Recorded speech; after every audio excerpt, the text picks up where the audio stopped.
Hey guys, welcome back to my channel. In today's video, we'll look at how we can connect to a Debian machine from a Windows 10 device, and we'll be using RDP or XRDP. I'm gonna start the configurations on the Debian machine. So we need to make sure that we have XRDP installed and enabled on Debian. We'll need the IP address, and then we'll need to have a username and password that we'll use on the Windows 10 device to connect to this device. Now I'm just gonna go ahead and open the terminal, and then we'll go ahead and run some of the commands here.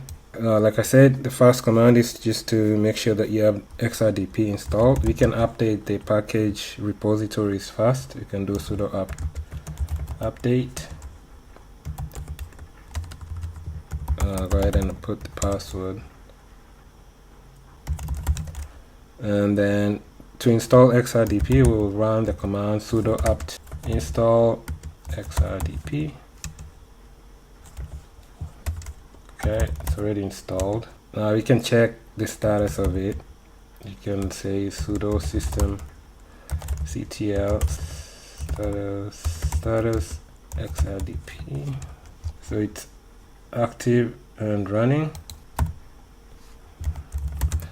Now if it wasn't running and if we needed to start it or enable it, you can use sudo system ctl enable XRDP, and to start it you can do start XRDP.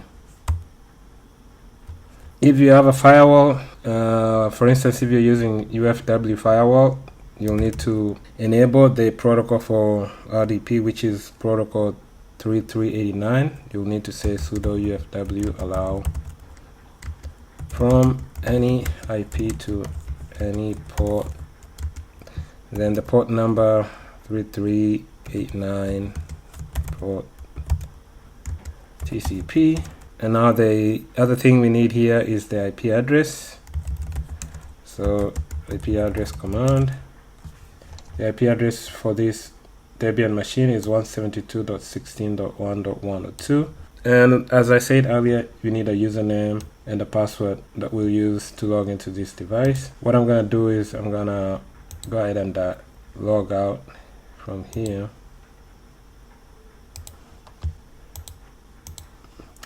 Okay, now I'm on the Windows 10 device. We need to make sure that we have reachability to that Debian machine. We can open a command prompt, and we can do ping 172.16.1.102, and we can reach that device. Next thing you want to do is you can open your remote desktop. So search for remote desktop connection, and then input the address, which was 172.16.1.102. Connect. Yes. Okay, we'll put the username and then the password that's configured on that Debian machine. Click OK. And there you are. We are logged into the Debian machine. As you can see, the IP address is showing at the top here, 172.16.1.102. If I open the terminal and I do W, it will show is this connection here. And that's all for this video. That's how you can connect from a Windows 10 device to a Debian device using XRDP or RDP. So I hope this information has been helpful. I'll catch you on my next video. Thanks. Bye.